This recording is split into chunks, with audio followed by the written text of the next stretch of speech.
सुप्रभात प्यारे बच्चों। आज हम दंतुरित मुस्कान या कवि का नाम है नागार्जुन, इस चैप्टर के प्रश्न उत्तर करेंगे। पहला क्वेश्चन देखिए, बच्चे की दंतुरित मुस्कान का कवि के मन पर क्या प्रभाव पड़ता है।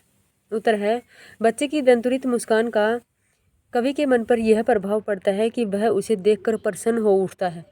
गंभीर उदास मन में जान आ जाती है। वह उसे देखकर अनेक कल्पनाओं में डूब जाता है। उसे लगता है कि मानो उसकी झोपड़ी में कमल के फूल खिल उठे हों, मानो पत्थर जैसे दिल में प्रेम की धारा उमड़ पड़ी हो, या बांस और बबूल के पेड़ जैसे नीरस जीवन में प्रफुल्लता और कोमलता रूपी शेफालिका के फूल झड़ने लगे। दूसरा क्वेश्चन है, बच्चे की मुस्कान और बड़े व्यक्ति की मुस्कान में क्या अंतर है। उत्तर है, बच्चे की मुस्कान सरल व निश्चल होती है, मतलब किसी तरह का छल कपट नहीं होता है उसमें किसी प्रकार का स्वार्थ नहीं होता है। जबकि बड़ों की मुस्कान कुटिल और बनावटीपन से पूरित होती है और उसमें स्वार्थ छिपा रहता है। क्वेश्चन नंबर 3 देखिए, कवि ने बच्चे की मुस्कान के सौंदर्य को किन किन बिंबों के माध्यम से व्यक्त किया है। पहला पॉइंट है, बच्चे की मुस्कान से मृतक में भी जान आ जाती है। यूँ लगता है मानो झोपड़ी में कमल के फूल खिल उठे हों। तीसरा पॉइंट है, ऐसे लगता है मानो चट्टाने पिघलकर जलधारा बन गई हो। चौथा पॉइंट है, यूँ लगता है मानो बबूल और बांस से शेफालिका के फूल झड़ने लगे हो। चौथा क्वेश्चन देखिए, भाव स्पष्ट करने वाला है। कै नंबर का है, छोड़कर तालाब मेरी झोपड़ी में खिल रही जलजात। इसका उत्तर है, इस पंक्ति का भाव यह है कि दांत निकलते हुए शिशु की निश्चल मधुर मुस्कान देखकर कवि का मन प्रसन्न हो उठता है। उसे ऐसा लगता है कि मानो उसकी झोपड़ी में ही कमल खिल उठे हों। आशय यह है कि उन नन्हे से बच्चे को देखकर कवि का मन उल्लास से भर उठा। खैर नंबर का देखिए, छू गया तो तुमसे कि झड़ने लगे शेफालिका के फूल, बांस था कि बबूल। इस पंक्ति का भाव यह है कि नन्हे से बच्चे के स्पर्श में रोमांच भरा उल्लास समाया रहता है। उसे स्पर्श करते ही ऐसा लगता है कि मानो बांस और बबूल के पेड़ से शेफालिका के फूल झड़ने लग गए हैं। आशा यही है कि नन्हे से बालक की मुस्कान को देखकर नीरस और कठोर हृदय में भी प्रेम का संचार होने लगता है। अब दूसरी कविता थी फसल, उसके क्वेश्चन आंसर करेंगे। देखिए पहला क्वेश्चन है, कवि के अनुसार फसल क्या है। उत्तर है, कवि के अनुसार फसल पानी, मिट्टी, सूरज की किरणें,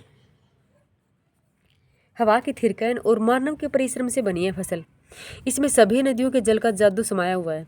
सभी प्रकार की मिट्टियों के गुण धर्म निहित हैं। सूरज की धूप और हवा के झोंकों का प्रभाव समाया हुआ है। इन सभी के योगदान के साथ किसानों और मजदूरों का भी परिश्रम जुड़ा होता है। इन सभी के योगदान का प्रतिफल या इन सभी के योगदान का परिणाम फसल है। आगे वाला क्वेश्चन देखिए,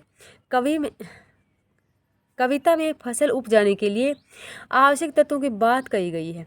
वे आवश्यक तत्व कौन कौन से हैं। उत्तर देखिए, फसल के लिए आवश्यक तत्व निम्नलिखित हैं। पहला है नदियों का पानी, दूसरा है खेतों की विभिन्न प्रकार की मिट्टी, तीसरा है सूरज की किरणें, चौथा है थिरकती हवा के झोंके और पांचवा है मानव का परिश्रम।